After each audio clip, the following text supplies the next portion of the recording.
بسم اللہ الرحمن الرحیم۔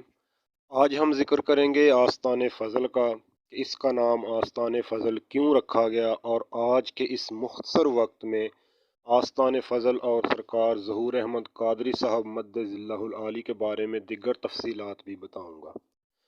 اگر آپ نے میرے چینل کو ابھی تک سبسکرائب نہیں کیا تو ضرور کر لیں اور بیل آئیکن پر بھی کلک کر لیں۔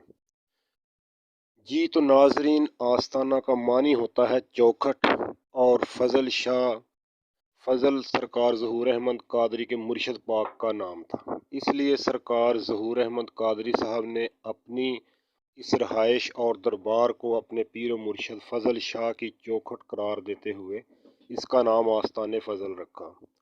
آستان فضل چک نمبر 49 شمالی سرگودا میں 49 ٹیل سے 2 کلومیٹر کے فاصلے پر واقع ہے، جہاں سرکار ظہور احمد قادری صاحب کا مزار واقع ہے، اور ہر وقت مزار پر حاضری دینے والوں کا ہجوم لگا رہتا ہے، اور تمام زائرین کے لیے کھانا اور دوائی مفت فراہم کی جاتی ہے۔ سرکار حضرت ظہور احمد قادری صاحب وادی سون کیسر کے ایک چھوٹے سے گاؤں کفری کی ایک ملک فیملی سے تعلق رکھتے تھے، اور حضرت پیر شاہ صاحب کے گدی نشین تھے۔ پیر فضل شاہ صاحب کا مزار ننکانہ صاحب میں واقع ہے۔ جب سرکار حضرت ظہور احمد قادری صاحب وادی سون کیسر سے سرگودا تشریف لائے تو پہلے کچھ عرصہ فیکٹری ایریا سرگودا میں قیام کیا، کچھ سال وہاں رہے۔ وہاں جگہ بہت کم تھی، اس لیے 1965 میں موجودہ جگہ خریدی اور آستان فضل کی بنیاد ڈالی۔ ان دنوں یہاں پر ایک بھٹا خشت کی باقیات ہوتی تھیں۔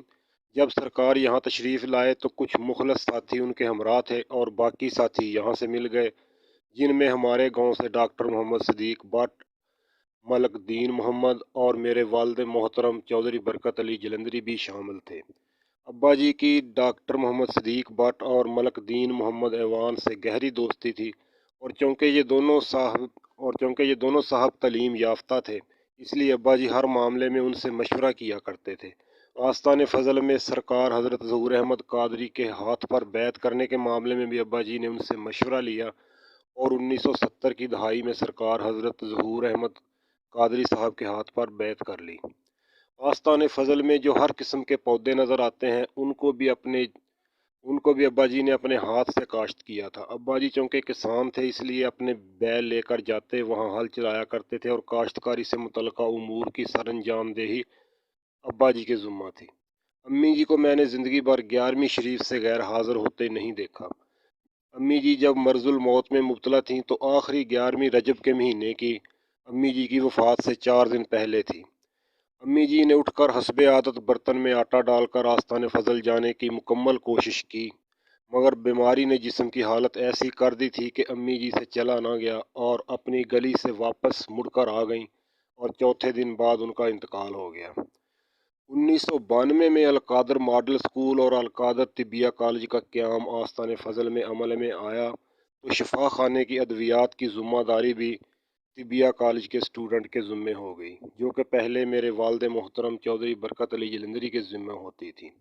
ابا جی بتایا کرتے تھے کہ بھائی فضل بریگیڈیئر صاحب کو میں کندھوں پر اٹھا کر ایوان آباد سے آستان فضل لایا کرتا تھا۔ سرکار علی کا سب سے چھوٹا صاحبزادہ ظہور عین فضل میرا ہم عمر اور میرا کلاس فیلو تھا۔ 1986 میں وہ میرے ساتھ چک نمبر 104 جنوبی کے پرائمری اسکول میں پڑھنے کے لیے آتا تھا۔ مجھے آج تک یاد ہے کہ ابا جی جب بھی اسکول جاتے تھے تو ٹیچر کو کہتے کہ ظہور عین فضل میرے مرشد کا بیٹا ہے، اس کے ساتھ نرمی سے پیش آنا، اور یہ میرا بیٹا ہے، اگر کوئی غلطی کرے یا پڑھنے میں غفلت کا مظاہرہ کرے تو اس کے ساتھ بے شک سختی کرنا، مجھے کوئی اعتراض نہیں ہوگا۔ سال 1999 میں بھائی ظہور عین فضل المعروف جانو بھائی کا انتقال ہو گیا۔ جانو بھائی کے وصال سے چند روز قبل چچا محمد سردار نے خواب میں دیکھا کہ آستان فضل کے عین اوپر آسمان سے ایک ستارہ ٹوٹ کر گرا ہے۔ چچا محمد سردار کے اس خواب کی تعبیر جانو بھائی کے وصال کی صورت میں سامنے آ گئی۔ 2012 میں سرکار حضرت ظہور احمد قادری صاحب مدظ اللہ العالی کا وصال ہو گیا تو ان کے بڑے بیٹے بریگیڈیئر ظہور فضل قادری صاحب آستان فضل کے گدی نشین بن گئے۔ ان کو گدی نشین بنے ابھی 2 سال ہی ہوئے تھے کہ آستان فضل میں 6 ستمبر 2014 کو محفل نعت و سماع میں دہشت گردی کا واقعہ پیش آیا، جس نے بریگیڈیئر ظہور فضل قادری اور ظہور فضل سبحانی صاحب کی جان لے لی۔ یہاں یہ آستان فضل کے عروج کی ایک داستان اپنے اختتام کو پہنچی۔ بہرحال سرکار عالی نے خدمت انسانیت کے جذبے کے تحت جو ننھا سا پودا 1965 میں لگایا تھا، اب تک وہ تناور درخت بن چکا ہے اور دنیا کو اپنا سایہ فراہم کر رہا ہے، اور آنے والی نسلیں اور آنے والی صدیاں انشاءاللہ اس درخت کے سائے سے مستفید ہوتی رہیں گی۔ آستان فضل کے بارے میں اگر تفصیل سے معلومات شروع کر دوں تو ویڈیو بہت طویل ہو جائے گی، اس لیے میں اس مختصر ویڈیو میں آستان فضل کی چیدہ چیدہ خصوصیات کا ذکر ضروری سمجھتا ہوں۔ آستان فضل میں ہر قمری مہینے کی 10 تاریخ کو 11ویں شریف کا ختم ہوتا ہے، جس میں سینکڑوں لوگ شرکت کرتے ہیں۔ بعد از نماز مغرب ختم شریف پڑھا جاتا ہے اور کھانا تقسیم کیا جاتا ہے، اور بعد از نماز عشاء محفل نعت و محفل سماع منعقد ہوتی ہے، جس میں دور دور سے آئے ہوئے نعت خوان اور قوال حضرات اپنا فن پیش کرتے ہیں۔ ہر سال 12 ربیع الاول کو میلاد النبی کے مقدس اور مبارک موقع پر دربار شریف کو جھنڈیوں اور پھولوں سے سجایا جاتا ہے، اور میلاد النبی کے دن مین روڈ سے گزرنے والے مسافروں کو روک روک کر موسم کے مطابق چائے یا شربت پلایا جاتا ہے اور لنگر بھی تقسیم ہوتا ہے۔ عید الفطر کے دن آستان فضل پر نماز عید کا باقاعدہ اہتمام ہوتا ہے۔ عید کی نماز کے بعد آستان فضل کے گدی نشین سب نمازیوں کو اپنے ہاتھوں سے عیدی دیتے ہیں، اور اس کے بعد لنگر خانے میں حلوہ اور چائے بھی سب نمازیوں کو پیش کیا جاتا ہے۔ عید الاضحیٰ کے روز حلوہ اور چائے کے ساتھ ساتھ سنت ابراہیمی کے مطابق بکرے اور گائے کی قربانی بھی ہوتی ہے۔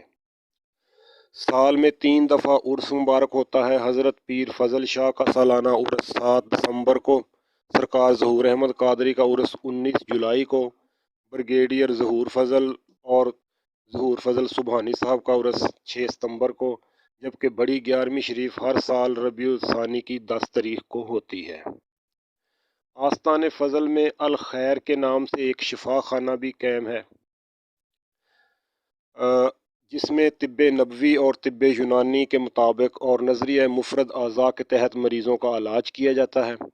روزانہ دور دراز سے سینکڑوں مریض اس سہولت سے مستفید ہوتے ہیں اور شفا یاب ہوتے ہیں۔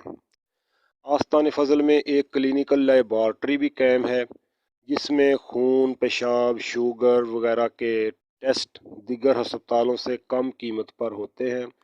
روزانہ سینکڑوں مریض اس سہولت سے فائدہ اٹھاتے ہیں۔ آستان فضل میں آنکھوں کا ڈاکٹر ہر اتوار کو بیٹھتا ہے اور نظر کے متعلق مریضوں کا چیک اپ کیا جاتا ہے۔ آستان فضل میں اس علاقے کا پہلا پرائیویٹ اسکول 1992 میں قائم ہوا تھا، جو کہ اب بھی قائم ہے، اور ارد گرد کے بچے تعلیم کے زیور سے آراستہ ہو رہے ہیں۔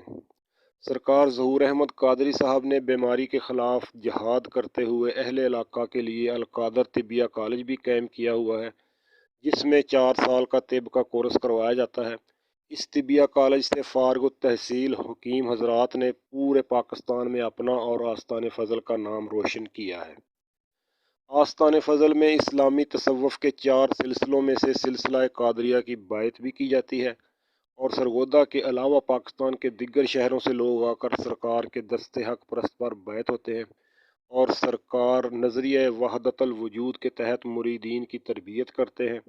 تربیت میں حقوق اللہ کے ساتھ ساتھ حقوق العباد کی خاص طور پر تربیت دی جاتی ہے، بلکہ حقوق العباد پر زیادہ زور دیا جاتا ہے۔ آستان عالیہ میں دیگر سہولیات کے ساتھ ساتھ ایک مسجد بھی تعمیر کی گئی ہے، جو کہ مین روڈ کے ساتھ واقع ہے۔ اس مسجد میں نماز عیدین بھی ادا ہوتی ہے، اور رمضان شریف کے مہینے میں ہر روزہ دار کا روزہ افطار کروایا جاتا ہے۔ زندگی کے ساتھ ساتھ موت بھی انسان کی زندگی کا حصہ ہے۔ ہر جاندار کو موت کا ذائقہ چکھنا ہے، اس لیے آستان فضل میں قبرستان کے لیے بھی رقبہ رکھا گیا ہے، جس میں آستان فضل کے مریدین کو ان کی وصیت کے مطابق دفن کیا جاتا ہے۔ اسی قبرستان میں سرکار ظہور احمد قادری صاحب کے چھوٹے صاحبزادے بھائی ظہور عین فضل المعروف بھائی جانو کا مزار بھی واقع ہے، اور اسی قبرستان میں میرے والد چودھری برکت علی جلندری کا مزار ہے، اور ساتھ ہی میری والدہ محترمہ جنت بی بی کا مزار واقع ہے۔